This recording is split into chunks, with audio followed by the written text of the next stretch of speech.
नमस्कार दोस्तों, आज की इस वीडियो में मैं डिस्कस करने वाला हूं एमएसएमई के बारे में और इनकम टैक्स के बारे में। जी हां दोस्तों, अभी जितने भी एमएसएमई वाले सप्लायर्स हैं वो लोग अपने कस्टमर्स को एमएसएमई वाला सर्टिफिकेट मेल कर रहे हैं, व्हाट्सएप कर रहे हैं, इसलिए कि उनको 31 मार्च से पहले पेमेंट मिल जाए।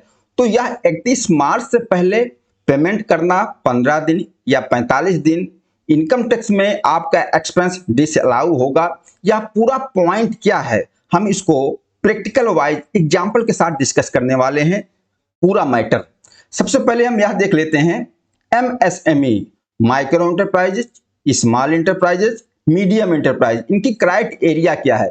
देखिए, अभी फाइनेंशियल 25-26 के लिए करंट पीरियड के लिए जो क्राइटेरिया है, माइक्रो एंटरप्राइज के लिए जिनकी टर्नओवर लिमिट 10 करोड़ तक है और जो ओल्ड था 5 करोड़ तक था, और investment in plant and machinery में 2.5 करोड़ तक करंट पीरियड में, और जो ओल्ड लिमिट था वह 1 करोड़ था।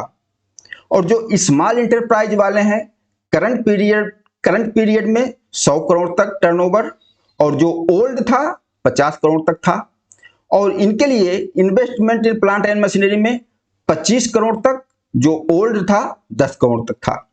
मीडियम एंटरप्राइज वाले 500 करोड़ तक करंट टाइम में, जो ओल्ड था 250 करोड़ था, और इनके लिए इन्वेस्टमेंट 125 करोड़ तक करंट पीरियड में, जो ओल्ड था 50 करोड़। ये तो आपका डेफिनेशन हो गया कि माइक्रो एंटरप्राइज कौन होगा, स्मॉल एंटरप्राइज कौन होगा और मीडियम एंटरप्राइज कौन होगा।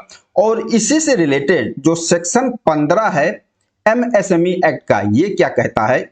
यह कहता है कि अगर आपका सप्लायर एमएसएमई है, और देख लेना इसमें जो कवर हो रहे हैं सिर्फ माइक्रो एंटरप्राइज वाले और स्मॉल एंटरप्राइज वाले कवर हो रहे हैं, मीडियम एंटरप्राइज वाले इसमें कवर नहीं हो रहे हैं, जो पेमेंट वाली कंडीशन है।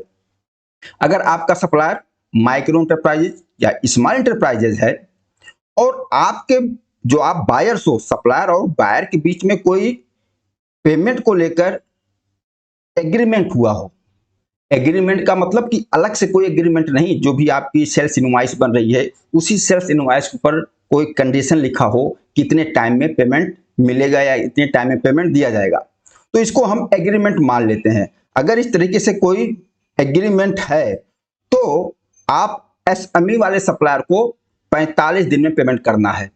अगर इस तरीके से लिखित में कोई एग्रीमेंट नहीं है, कहीं कुछ लिखा नहीं हुआ है, तो आपको एमएसएमई वाले सप्लायर को 15 दिन में पेमेंट करना होगा। ये चीज क्लियर।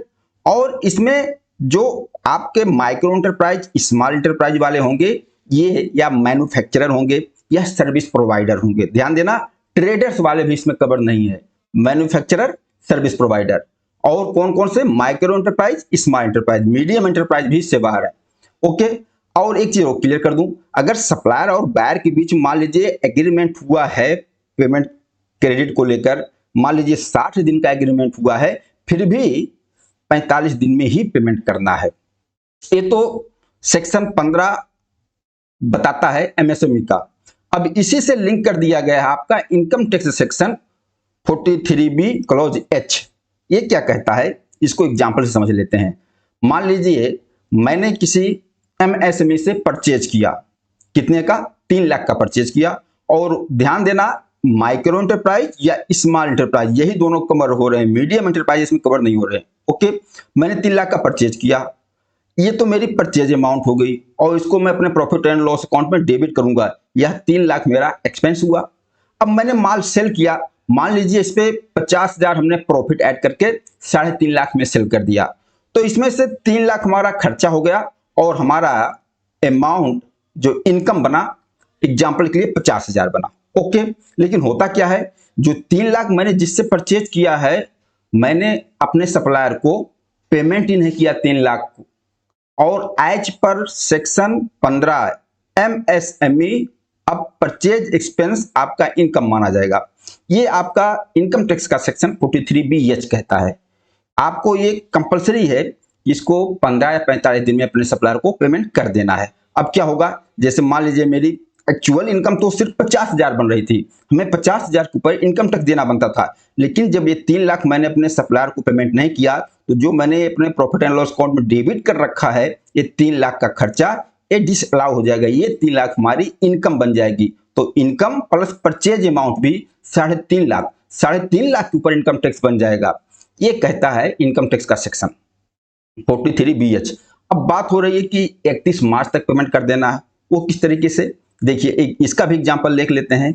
मान लीजिए मैंने परचेज किया 15 फरवरी 2026 को, अब 31 मार्च 2026 तक इसका पेमेंट कर देना है। अगर मैं 45 दिन की टाइम लिमिट लेके चल रहा हूं, मान लीजिए एग्रीमेंट है, अगर 45 दिन की टाइम लिमिट ले रहे हैं तो 31 मार्च तक 45 दिन कंप्लीट हो रहा है और 31 मार्च तक इस 3 लाख का पेमेंट कर देना है। अगर 15 फरवरी की परचेज है तो यहां क्योंकि 31 मार्च तक इसका टाइम लिमिट जो है 45 दिन पूरा हो रहा है एग्रीमेंट के साथ, ओके। लेकिन अगर मान लीजिए हमने 10 अप्रैल 2025 को ही परचेज किया था और मैं इसकी पेमेंट 31 मार्च 2026 को कर रहा हूं, तो क्या मैंने 15 दिन या 45 दिन में पेमेंट किया? बिल्कुल नहीं किया। लेकिन 31 मार्च 2026 तक मैं पेमेंट कर दूंगा, फिर भी हमें इनकम टैक्स सेक्शन हमारे ऊपर अलाउ नहीं होगा 43BH, ओके। ऐसा कोई जरूरी नहीं है कि 10 अप्रैल को परचेज किया था तो 10 अप्रैल से लेकर 15-45 दिन में पेमेंट कर देना है।